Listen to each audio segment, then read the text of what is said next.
Доброе утро.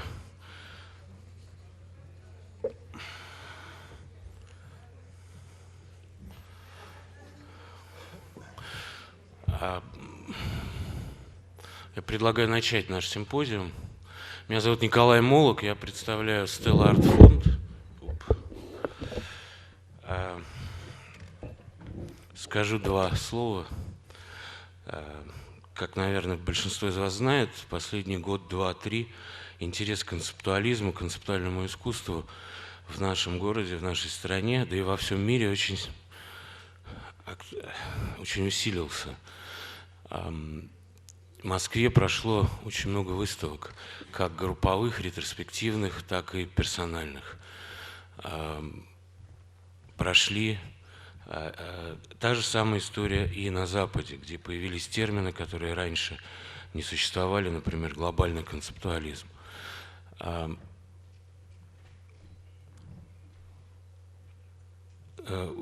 Полтора года назад мы в нашем фонде организовали, почувствовав эту тенденцию, организовали небольшой круглый стол под названием «Перспективы концептуализма». Этот круглый стол закончился бурной довольно дискуссией, многие из вас, наверное, там присутствовали, где и художники, кураторы, критики, теоретики говорили не только и не столько, наверное, о перспективах, сколько о самом концептуализме, о том, что это такое и почему, собственно, он получил такую новую актуальность. И вот с тех пор мы думали и вот решили провести такой международный симпозиум, посвященный этой проблематике, и симпозиум именно научный, не побоюсь этого слова, академический. И вот сегодня мы его начинаем. Программа у вас на руках, изменений в программе нету.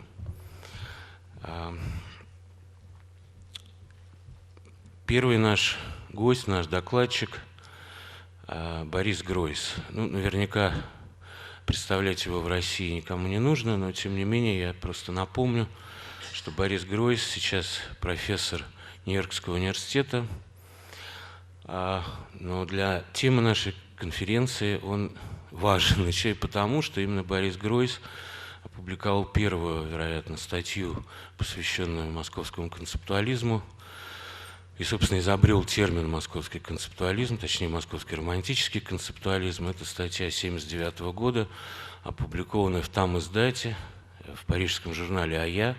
Ну, по понятным причинам в России такого рода публикации были невозможны. И эта статья заложила основу изучения московского концептуализма. Несколько лет назад Борис сделал уже в качестве куратора огромную выставку, сначала во Франкфурте, потом в Мадриде, посвященную такой ретроспективу, грубо говоря, посвященную истории московского концептуализма под названием «Тотальное просвещение». И, возможно, не все знают, или все знают, в этом году Борис является куратором павильона России на Венецианской биеннале и делает выставку, опять же, посвященную концептуализму, выставку Андрея Монастырского и группа «Коллективное действие». Тема доклада Бориса Гройса «Концептуальное искусство и его наследие». Прежде всего я хотел сказать, что я очень рад быть здесь, в Москве снова. И я благодарен, я думаю, что все участники благодарны, Stella Foundation и Николаю Молоку, и всем другим, кто работает в Stella Art Foundation за организацию этого мероприятия. Я сегодня не буду говорить специфически о русском концептуализме.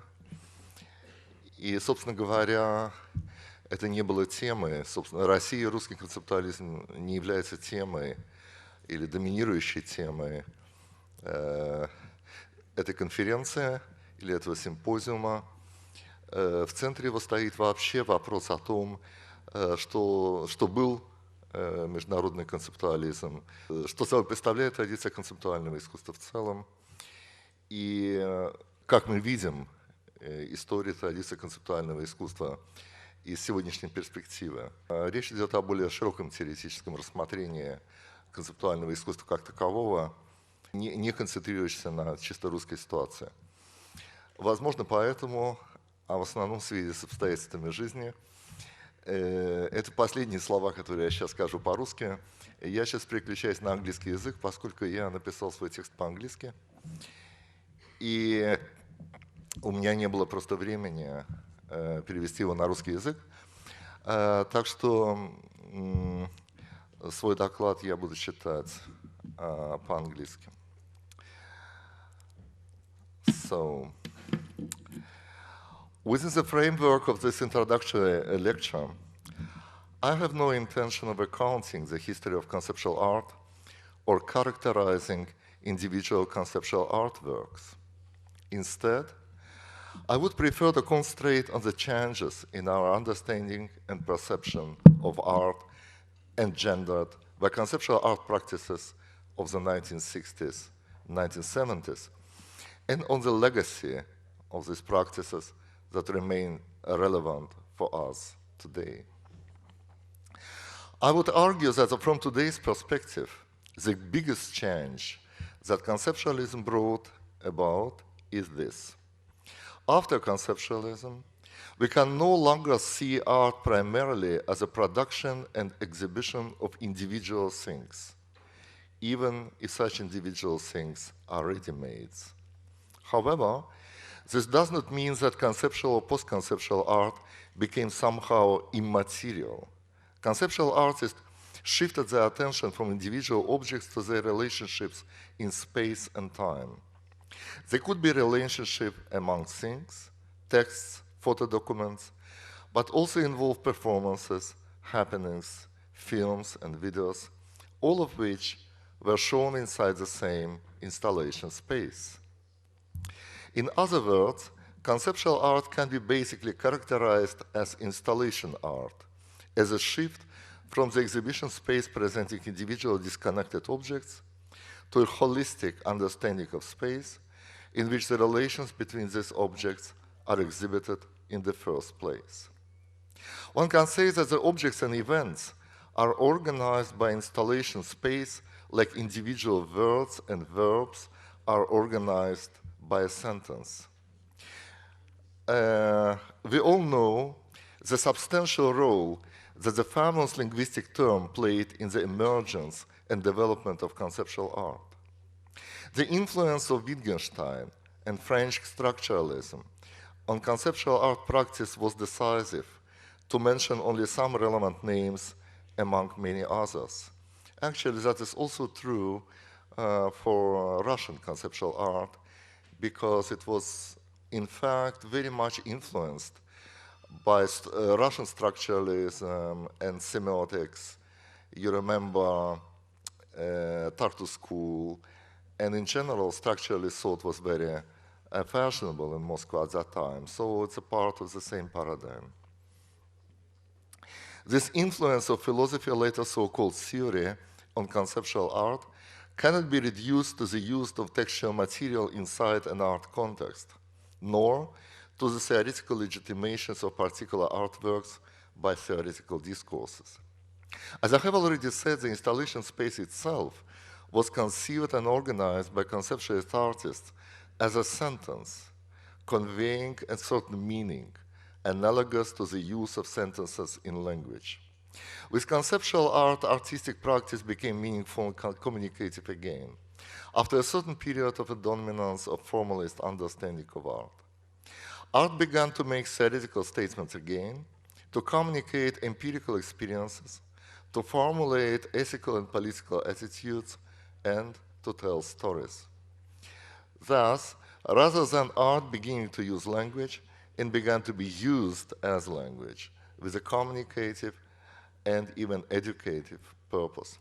So you have installation space, you have an exhibition used by artists, artistic installation used by a curator as a curatorial project, functioning as meaningful statement, as a sentence in a language.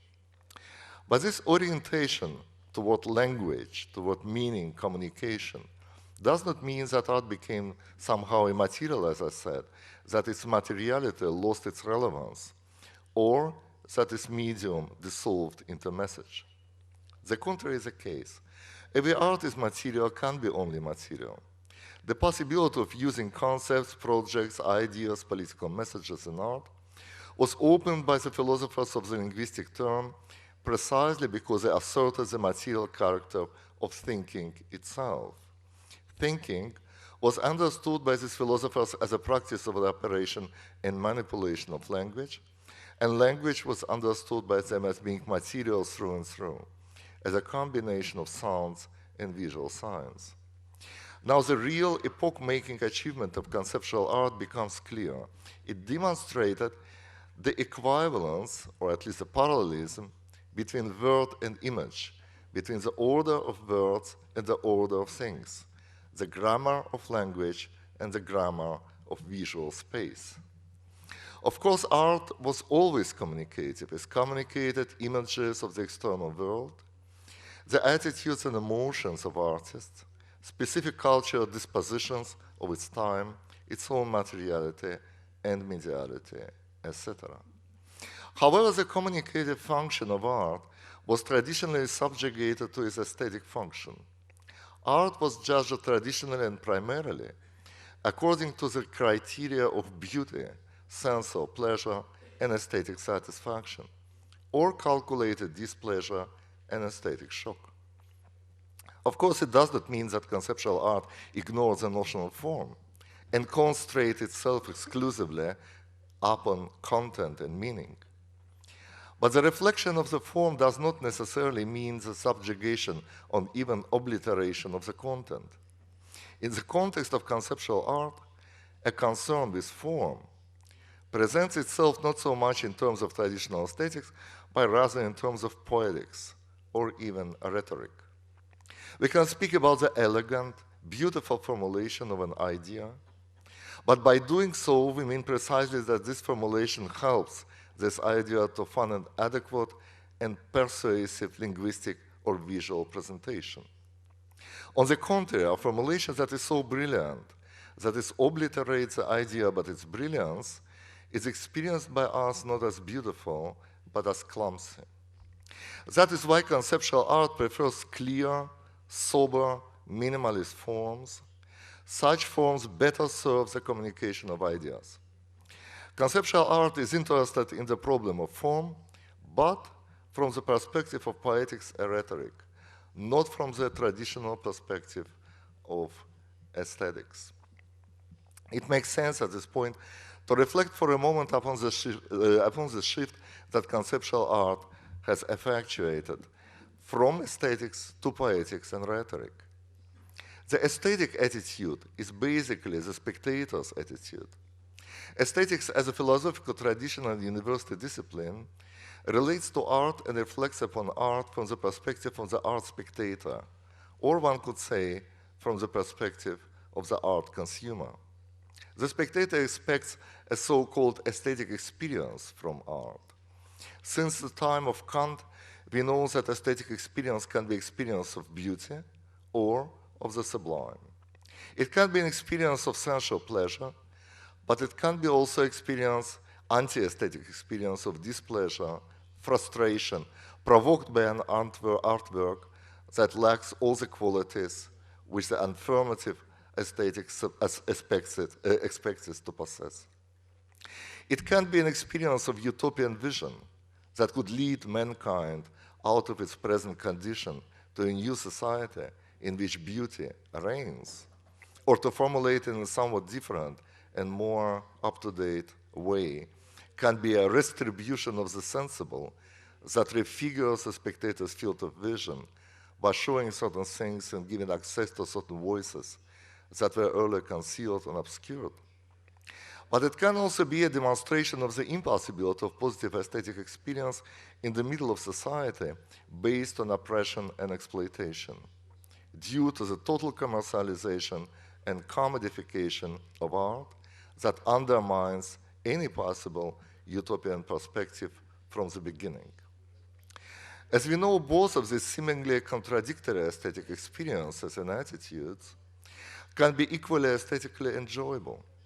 However, to be able to experience an aesthetic enjoyment of any kind, the spectator has to be aesthetically educated.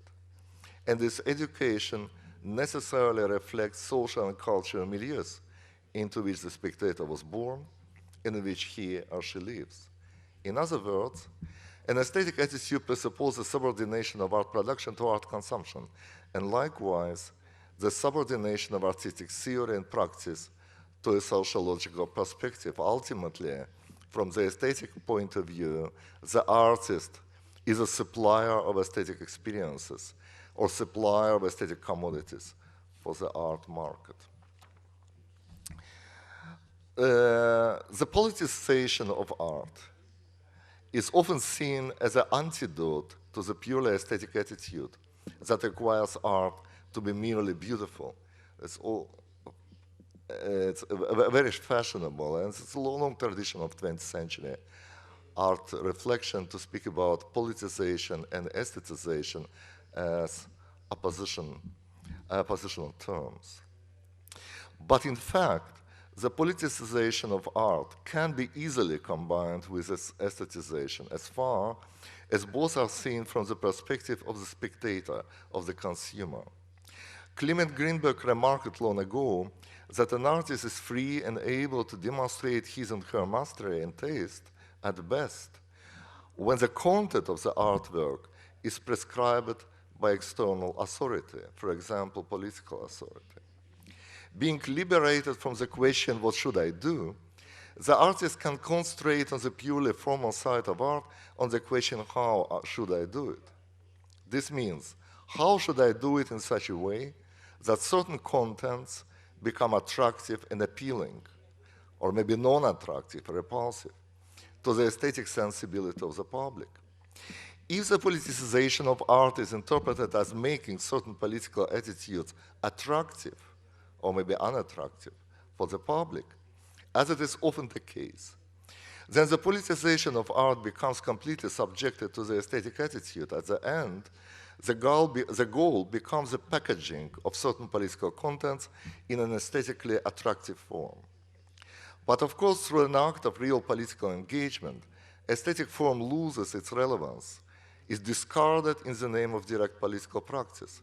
Here, art functions as a political advertisement that becomes superfluous when it has achieved its goal. In fact, this is only one of many examples that demonstrate why an aesthetic attitude becomes problematic if applied to the arts. Actually, the aesthetic attitude does not need art and functions much better without any art. It is an old wisdom that all the wonders of art pale in comparison with the wonders of nature. And of course, every politically engaged art pales in comparison to war and a real revolution. So aesthetic discourse, even if it's politicized form, actually does not legitimize art, but de facto undermines it. Art becomes to be only a transition medium to achieve some immediate aesthetic relationship to nature, an immediate aesthetic relationship to society, immediate aesthetic relationship to political realities, and so on and so forth. So art is only a moment of dialectical movement towards reality itself. And if it's art understood this way, then art is actually not needed ultimately. How then should one explain the fact that discourse of aesthetics acquired such a dominant position during the period of modernity, even if it's actually unfavorable to the arts? I think the reason is a statistical one. We had a kind of disproportion, a statistical disproportion between the number of artists and the number of spectators. A minority of artists produced art from the majority of spectators. Under this condition, aesthetic attitudes, so the question of how I perceive art, seem to be more relevant as a question how I produce art, because the question how I produce art was relevant to the small minority of the population. The question how I perceive art and how I judge art was related to the absolute majority of the population. So in a period of modernity, the role of majority was central. Yeah? That was a period of democratization of the art consumption and democratization of the culture in general. The question of aesthetics became central. But today, contemporary means of communications and networks like Facebook, YouTube, Twitter, offer global populations possibility of placing their photos, videos, and texts in ways that cannot be distinguished from any other post-conceptualist artworks. The visual grammar of a website is not too different from the grammar of installation space. Through the internet, conceptual art today has become a mass cultural practice. Walter Benjamin famously remarked that the masses easily accepted montage in film, even if they had difficulties accepting collage in cubist paintings. The new medium of film made artistic devices acceptable that remained problematic in the old medium of painting. The same can be said for conceptual art. Even people having difficulties accepting conceptual, post-conceptual installation art have no difficulties at all using the same practices in the internet, because they organized website and absolutely the same principle as artists organized installation space. So if the end of the 19th century and beginnings of the 20th century was characterized by democratization of the art and cultural consumption, and that was a process that determined the fate of art and culture in the whole 20th century. And actually what we call modern art was a reaction, positive, negative, skeptical, ironical, critical, to this process. Now we have a different revolution. We have not an industrial revolution, we have a digital revolution. And this revolution creates a new shift in the history of democratization. It's not a democratization of consumption anymore, it's a democratization of production. The production of cultural objects itself began to be completely democratized. I just read a very interesting text about the structure of Wikipedia. Yeah? So Wikipedia absolutely dominates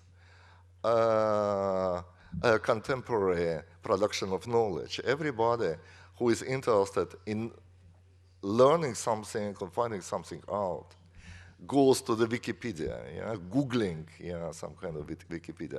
That's what everybody does. But if you look at how Wikipedia actually emerged, there's almost no experts and no specialists participating in this process. That means the Wikipedia is produced by the people mostly rejected by the academic institutions, frustrated academics, or students that did not get their master degree or something like that. And they invest their energies, frustrated energies, in the production of Wikipedia. That means that we have a complete erasure of the traditional difference between knowledge and non-knowledge, and between education and non-education. And the same thing happens in the art and culture level everywhere. We have a complete erasure of the difference between professional art and non-professional art, between professional image production and non-professional image production. So we have this kind of extreme and growing and radicalized mass production, mass image production, mass text production. So art today has to react to a different situation, a different process, as it was the case in the 20th century. Conceptual art, but the question that arises here is the question, okay, But these all people placing, I think Facebook is 500 million, yeah? All these people placing their images and photos and videos and text on the internet, either artists or not. Yeah. Okay. So the question is, who is the artist? Yeah, conceptual art can be characterized as art that permanently asks the question, what is art? Art and language, Marcel Broadhurst, Joseph Beuys, many other artists that we tend to situate today inside the frame of expanded conceptualism, ask it and answer this question in a very different way. One can ask this question from an aesthetic perspective and from the perspective of what is an artwork and how I identify artwork. But let us turn to the subjectivity of an artist. Hegel, in his phenomenology of spirit, speaks about self-consciousness that emerges not as an effect of passive self-contemplation, of self-reflection, but at the moment of mortal danger. If you read Hegel's phenomenology of spirit, then you see that self-understanding and self-reflection and self-description and self-consciousness in general is not an effect of our ability to understand ourselves or describe ourselves. Self-understanding emerges and self-consciousness emerges at the moment that we have the feeling we are at risk, we are in danger, and we are confronted with possible death. And I would say the same is aesthetic self-consciousness. Aesthetic self-consciousness emerges not when we look aesthetically at a world populated by others, yeah? But when we begin to reflect upon our own exposure to the gaze of the others. Artistic, poetic, or rhetorical practice is none other than self-presentation to the gaze of the other, and that means to put yourself at risk, and that means to put yourself in danger, and to put yourself also in danger that could be mortal danger, you know, we know that. Because we're living in a society that identifies us by how we look like, yeah? That identifies our images that we create for this society, and reacts to these images in many ways, and in many cases in a very violent way. Yeah. But in any case, whatever we do, and however we present ourselves to society, we are judged by the society. And we are judged by the society, in most cases, I would say, in a negative way. You know, I always wonder about many colleagues writing, and that is very fashionable today, writing about aestheticization of life. Yeah. They're writing about aestheticization of life as if aesthetic is something good, and if you aestheticize something, that you makes it looking good. But mostly, if you aestheticize something, you make it looking very bad. Yeah? The most things that we aestheticize, when we react to as aestheticized, we say, oh, how bad taste, how kitsch, yeah, how intolerable, how awful, how terrible. Yeah? So our reaction to everything aestheticized is mostly a negative one. In very few exceptional cases, we say really how nice or how beautiful. So aestheticization of life is a very risky action and has to do with a very risky matter. And if you look at the history of art, if you look at the history of the regimes that went far enough in self-aestheticization as self-presentation to the world as aesthetic objects or aestheticized subjectivities, and that is, of course, Stalinist Soviet Union or National Socialist Germany among many other cases like fascist Italy, then in all these cases, aestheticization and self-aestheticization was actually a way to into death and into complete historical failure. So the act of aestheticization and self-aestheticization, be it individual or be it social and political, is the most risky business that one can imagine. And though if we get involved in this risky business, then it is precisely what involves us into art and cultural production as it is understood in the modernity. Now, what I try to say is that more and more in our time, millions and millions of people are getting involved in this risky business. They are more and more making art objects or art subjects or whatever out of themselves, present them to the world, and mostly fail. Yeah? So that is what happens. And I think that's interesting and a new development that puts art in a completely new context. In fact, already Nietzsche said almost at the beginning of his career that actually human being prefers to be an art object to being an artist. But what happens today is that being an artist, being art object, begin to coincide. So if so many people all around the world are involved in the autopoietic activities, why should we still speak about art as a specific practice? I give only two answers to this question, but there is a lot of other possible answers. But two answers that seem to be relevant for the contemporary artistic and cultural situation. One answer concerns the internet. I spoke about internet as a paradigm of this self-presentation, of self-aestheticization. And internet became the dominating medium of contemporary life.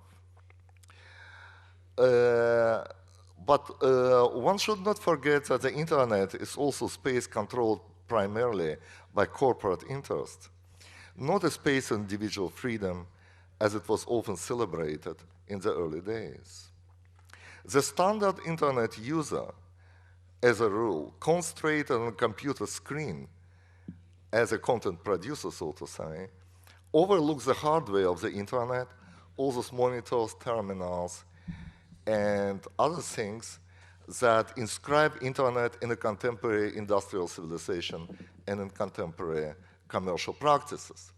So the content producer does not control internet. Who control internet are corporations that control the means of delivering and distributing this content. That, at the same time, if you are concentrated on the content production, you are concentrated on the screen, you overlook that psychologically. It's almost inevitable. That is why the internet has produced in some theoretical heads dreamlike notions of post-Fordist condition, immaterial work, and so on. In this sense, a very traditional installation space, artistic space, is the appropriate arena to show the hardware that is regularly overlooked during the internet use. And the reality of the internet is a hardware. If you come into the installation space, you see all these terminals, you see all these cables, you see all these objects. You begin to realize that internet is a material practice, and it's a material practice that escapes your attention as long as you're immediately involved in the production or distribution of the contents. that means that use of the internet in traditional installation space and traditional art space gives the possibility of critical reflection and analysis of the aspects of internet that you can't analyze if you remain inside the medium itself. Yeah, I don't transcend it in any way. That is one point that can be discussed more extensively, but I don't have time for that. And the second point that I would make is the following one. If you look at the functioning of the art system, I almost would say in the West, yeah? But increasingly, I would tend to say also here in Russia, for example, yeah? As Russia becomes more and more part of the international art and cultural system, more and more art system begins to function a role of territorialization of interesting music, interesting film, interesting video production, and interesting philosophy. Yeah. We are actually in this situation, a situation of art-based or art community-based theoretical discourse, which is a standard situation of the function of contemporary art system. So art system begins more and more to be only one existing space where interesting, advanced philosophical discourse can be heard and can be delivered and can be formulated, where interesting music as sound installation can find a place, where radical political attitudes like neo-communist attitudes, like also right attitudes and so on, can be formulated and can find a certain social place and legitimate place in the society. So art system is a place where everything that cannot find a place and territory in the commercialized mainstream, everything that can be sold on the international media markets can be situated and can be territorialized. And I would say, speaking today about the legacy of the conceptual art, I would say that is the most important legacy. The conceptual art opened this possibility. In the 60s and 70s, conceptual art created a territory for itself, a territory inside the art system, a territory, as I said, that began to function as a territory of language, as a territory of message. Yeah, they created a space that was a space of articulation. And this space of articulation, articulated space and space of articulation, that was created by conceptual art, it was created for the artist to give them a possibility to formulate their own ideas and projects. But what happened now is that this articulated space begins to attract everybody in the culture. Everybody in the culture, because everybody finds in this articulated space the means of articulation of his or her own political, social, philosophical, and artistic ideas, yeah, that would not be articulated on any other place.